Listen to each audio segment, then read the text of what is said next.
I heard a story tonight, and I think it's true. My nephew, Sean Dammy, one of the most handsome guys here in the room. So apparently he said 3 very kind things. All right? Now, I've heard it secondhand, so something could be lost in translation here. He said Luke really spoke well tonight. He was really impressed by Luke. And then Josh went up and he says, wow, Josh spoke really well too. And then Darshan went up and he says, Darshan, she spoke really well too. And he said, I'm feeling really bad for the next person who's to come up with something. That's me. I'm that guy. And it so happens I've been sort of working on this speech, rewriting it and jettisoning things, and I started all over again this morning. So we'll see how this goes. Am I functioning? Very good. Okay. All right. So I was a teenager in the 1980s, as quite a few of you also were, and I still love 80s music. How many of you know the 1980s song "Kickstart My Heart" by Motley Crue? All right. And who really likes it? All right. Okay. My cousin Andrew, he left. I know he really likes it. And my nephew Augustus, I can bet he would like it, because I know the music he listens to. Okay, so what I'm going to do to start is have Sandra just play the opening to this song to get us in the mood. All right.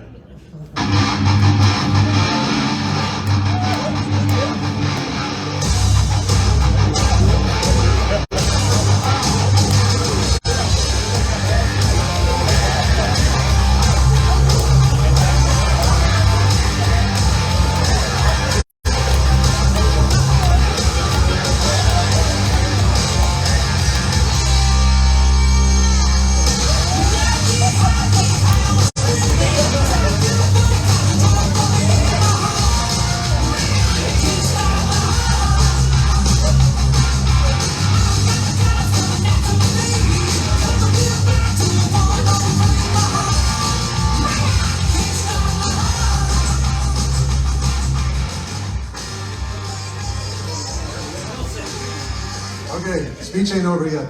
Anyway, I'm a creative guy, I get ideas. I got this idea this morning. All right, so my speech is about kickstarting your heart in your marriage. And I'm speaking, here to the bride and groom primarily, but hopefully it'll benefit some of the other people in the room too. Okay, so that song, or one aspect of it, I read the lyrics, is about driving a car. And he really likes to drive the car fast. I want to tell you that marriage is like a car, all right? How is it like a car? You've got to maintain it if you want it to run properly, okay? A car and also a marriage. There's a parallel here. I recently had a situation with a car that hadn't had an oil change in almost 10,000 kilometers. I'm not going to say whose car it was. Okay. Yeah, I'm not going to say whose car it was. I had to take care of it. Now, the oil, not good. Okay, the oil was really bad. And I had to get an oil, so bad I had to get an oil flush. All right. Now, why am I saying all this? What oil is to a car, love is to a marriage. Okay, so there's a parallel here. It may not be working, but I'm trying. All right. Now, just as a car can't run without oil, a marriage can't run without love. All right? These two are essential. Okay, now, what I want to say to the bride and groom, I want to give you 3 practical ways to keep love flowing in your marriage, and even to, like the song says, to kickstart your heart. Okay? All right, the first one is going to be really easy, because you're both in your 20s, and there's certain drives that are firing at maximum capacity, okay? I'm not in my 20s anymore, but sometimes. So, the first one, the first one has to do with physics. I can't play the straight man very well. Okay. The first one is very simple, but you'll do it very easily. On a daily basis, you're connecting donuts, they just are meant to be connected.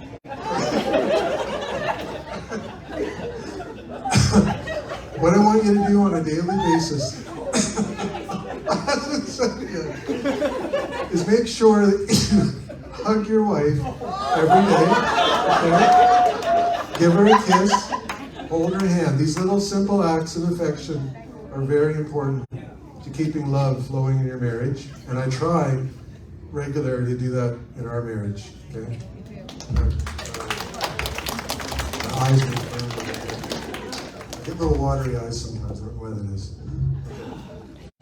Now, it's really important that you do it regularly, but also when you don't feel like holding their hand. Sometimes that's the most important time to do it.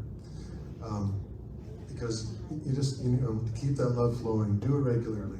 All right, now, because as you get older, as the years go by, you can start to take each other for granted.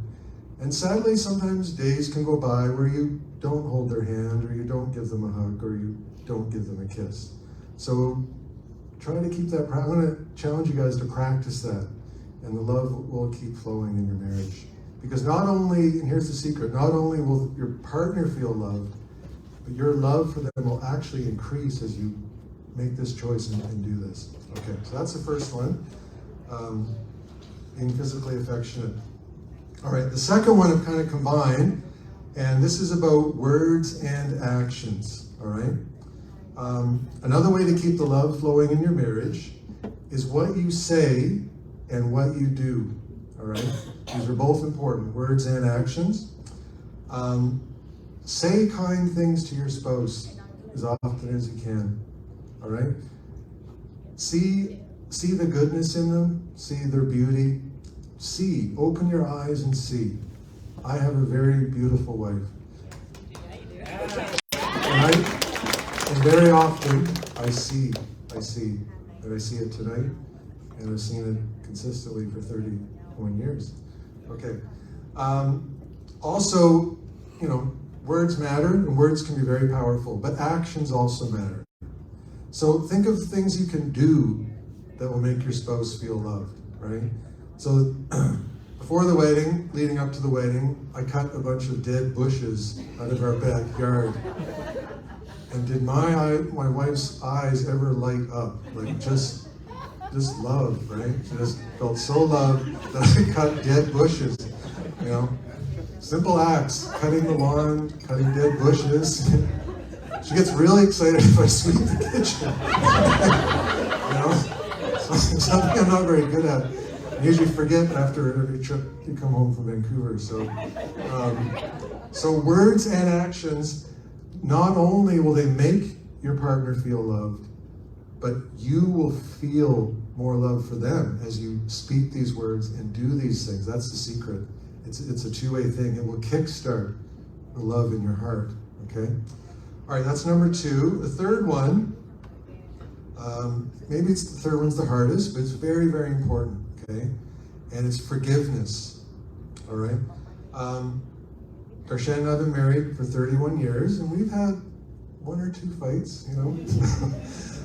You're gonna have arguments, and arguments aren't always bad, but you're gonna have conflict, and sometimes in that conflict, you're gonna say things you shouldn't have said, okay? So learn to apologize and learn to be sorry. Just make that a practice. Just as the other things are important to practice. Practice apologizing and be sincere. And we have to also learn to forgive when someone's really sorry. Because unforgiveness will block love from flowing in your heart. Forgiveness will kickstart your heart. When you forgive and wipe the slate clean, when the person's really sorry, the love will flow, okay? Yeah, so it's a choice you make, and that's one of the hardest ones, is to forgive. All right, those are my three things I want to challenge you guys to practice. And the last thing I'll just say to close is, it's often said that love is not a choice, all right? And that's true. I agree with that statement. Love is not a choice. It's a feeling that just suddenly rises. You know, you don't choose who you love. It just happens. You feel it, right? But I also want to say that love can increase by the choices that you make, all right? By the words you speak, the actions you take, those small acts of physical affection, and the choice to forgive. So love is not a choice, but it's also a choice that you can see it being kick-started in your heart. And that's what I got to say for you guys. Okay?